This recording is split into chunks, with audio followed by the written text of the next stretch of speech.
जादुई झोपड़ी और तीन बहनें। एक समय की बात है, एक हरी भरी घाटी में एक छोटी सी रहस्यमयी झोपड़ी खड़ी थी। बेलों से ढकी और पेड़ों के बीच छिपी हुई यह झोपड़ी बाहर से तो सुनसान लगती थी, लेकिन असल में यह जादुई थी। इस झोपड़ी में ऐसी शक्ति थी कि यह केवल उन लोगों की इच्छाएं पूरी करती थी जिनका दिल सच्चा और साफ होता था।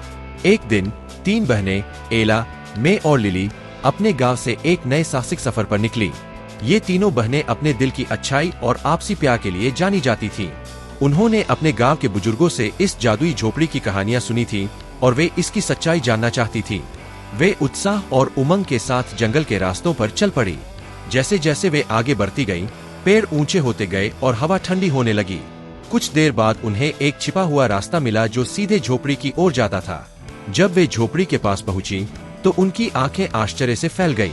झोपड़ी उनकी कल्पना से कहीं ज्यादा सुंदर थी। इसकी पत्थरों की दीवारें सूरज की रोशनी में चमक रही थी और दरवाजे के सामने रंग बिरंगे फूल खिले हुए थे। एला ने बिना कुछ सोचे समझे दरवाजे पर दस्तक दी। हैरानी की बात यह थी कि दरवाजा अपने आप खुल गया, जैसे वह उनका स्वागत कर रहा हो। अंदर जाते ही उन्हें महसूस हुआ कि पूरा कमरा खुशबू से महक रहा है और दीवारों पर खूबसूरत कालीन टंगे हुए थे। कमरे के बीचों बीच एक चमकता हुआ चूल्हा था, हालांकि उसमें आग नहीं जल रही थी। अचानक वहां एक छोटी सी सफेद बालों वाली महिला प्रकट हुई जो रेशमी कपड़ों में लिपटी हुई थी। उसने मुस्कुराते हुए कोमल आवाज में कहा, स्वागत है प्यारी बहनों, मैं तुम्हारा इंतजार कर रही थी। बहनें चौंक कर एक दूसरे को देखने लगी और बोली, आप हमें जानती है? महिला मुस्कुराई और बोली, हाँ, मैं उन सभी को जानती हूँ जो इस झोपड़ी में आते हैं। इस झोपड़ी में एक खास शक्ति है, लेकिन यह शक्ति केवल उन्हें मिलती है जिनके दिल साफ होते हैं। तुम तीनों वह लोग हो जो इस शक्ति के योग्य हो। एला, जो सबसे बड़ी थी, आगे बढ़ी और बोली, यह शक्ति क्या है? महिला ने कहा, इस झोपड़ी का तोहफा यह है कि तुम में से हर एक इच्छा मांग सकती है, लेकिन सावधान रहना, तुम्हारी इच्छा तुम्हारे दिल से आनी चाहिए। सोच समझकर मांगना, क्योंकि यह इच्छाएं तुम्हारी किस्मत को बदल सकती है। सबसे पहले मैंने अपनी इच्छा बताई। मैं चाहती हूँ कि मेरे परिवार और दोस्तों की जिंदगी में हमेशा खुशी और समृद्धि रहे। महिला मुस्कुराई और बोली, तुम्हारी इच्छा स्वीकार की गई। तुम जहाँ भी जाओगी वहाँ खुशी तुम्हारे साथ होगी। फिर लिली ने कहा, मैं चाहती हूँ कि मेरे अंदर हमेशा इतनी ताकत और हिम्मत हो कि मैं दूसरों की मदद कर सकूं, खासकर जब वे मुश्किल में हो। महिला की आंखों में चमक आ गई।